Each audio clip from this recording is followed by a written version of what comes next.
ರೋಡಲ್ಲಿ ಹೋಗ್ತಿರ್ಬೇಕು heart attack ಆಗಿರ್ಬೇಕು. Doctor ಮೇಲೆ ಹೆಸರು ಬರೆದಿರ್ತಾರ, ಬಸಪ್ಪ ಮಾದಾರ. ಮಾದಾರ ಡಾಕ್ಟ್ರ ಅವನಿಗೆ ತೋರಿಸಬಾರ್ದಂದ್ರೆ ನೆಟ್ಗೆ ಹೋಗ್ತೀಯ ಆ ಕಡೆ. ಯಾವುದು ನಿನ್ನ ಡಾಕ್ಟ್ರು ಹೇಳು? ಎಲ್ಲದ ನಿನ್ನ ಜಾತಿ? ಎಲ್ಲ ಐತಿ ಜಾತಿ? ಜಾತಿ ಐತಂತ ಎಲ್ಲದ ಜಾತಿ? ದೇವ್ರಿಗೆ ಜಾತಿ ಐತಿನ? ದೇವ್ರಿಗೆ ಜಾತಿ ಇದೆಯಾ? ದೇವ್ರಿಗೆ ತಂದೆ ತಾಯಿ ಇದ್ದಾರ? ದೇವ್ರು ಇಂಥ ಜಾತಿಯಾಗಿ ಹುಟ್ಟ್ಯಾನಂತ ಬರ್ದಾನೇನು? ನಾವು ಮಾಡ್ಕೊಂಡಿರೋದು ಇದಲ್ಲ, ದೇವ್ರು ಮಾಡ್ಯಾನೇನು? ನೆಲ ಒಂದೇ ಒಲೆಗೇರಿ ಶಿವಾಲಯಕ್ಕೆ, ಜಲ ಒಂದೇ ಶೌಚಾಚಮನಕ್ಕೆ, ಫಲ ಒಂದೇ ಷಡ್ದರ್ಶನ ಮುಕ್ತಿಗೆ, ನಿಲುವು ಒಂದೇ ಕೂಡಲ ಸಂಗಮ ದೇವ ನಿಮ್ಮರಿದವನಿಗೆ. ಎಲ್ಲದ ಜಾತಿ? ಏನ್ ತಿಕ್ಕಾಟ ನೋಡ್ಬೇಕು, ಜಾತಿ ಗಲಾಟೆ.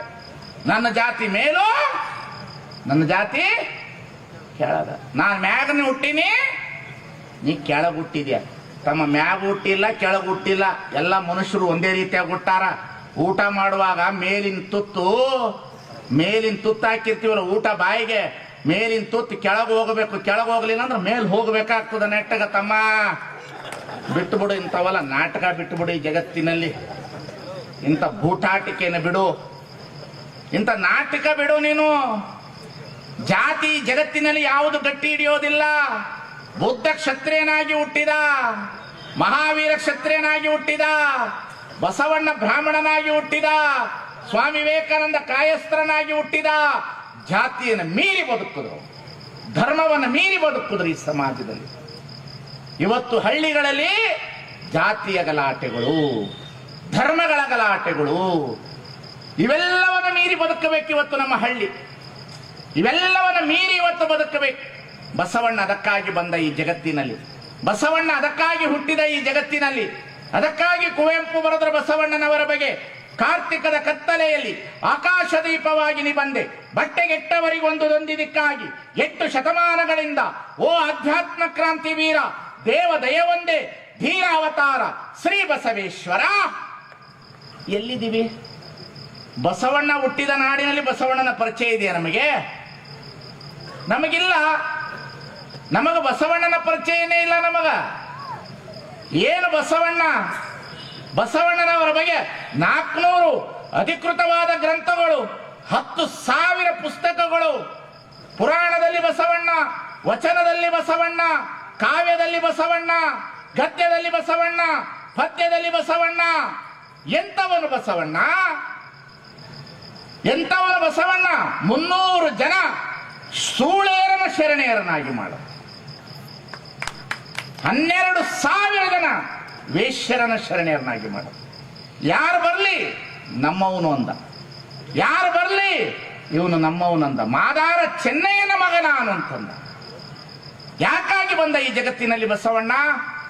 ಯಾವ ಕಾರಣಕ್ಕಾಗಿ ಬಂದ ಅಂತ ಮಹಾದೇವಿನ ಕೇಳಿದ್ರೆ ಹೇಳ್ತಾಳ, ಈ ಜಗತ್ತಿನಲ್ಲಿ ಬಸವಣ್ಣನವರ ಜನನ ಸಾಮಾನ್ಯವಾದ ಜನನವಲ್ಲವಂತೆ.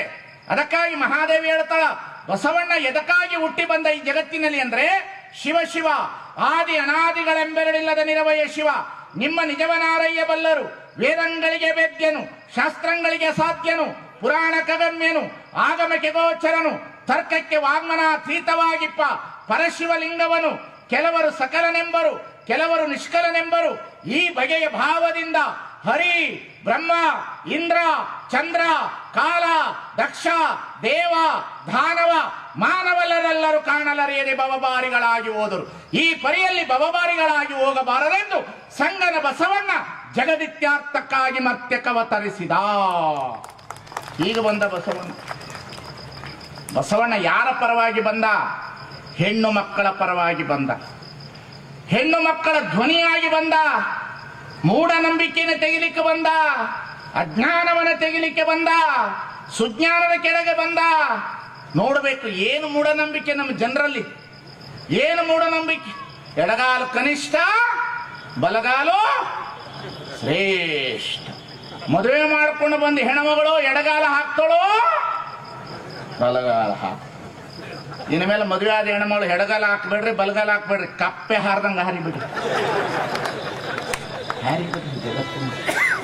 ಎಡಗಾಲ ಕನಿಷ್ಠ, ಬಲಗಾಲು ಶ್ರೇಷ್ಠ. ಎಡಗೈ ಕನಿಷ್ಠ, ಬಲಗೈ ಶ್ರೇಷ್ಠ. ಬೆಳಿಗ್ಗೆ ಸ್ಟ್ರೈಕ್ ಮಾಡ್ಬೇಕು ಗೊತ್ತಾಗ್ತದೆ ಒಂದು ದಿನ.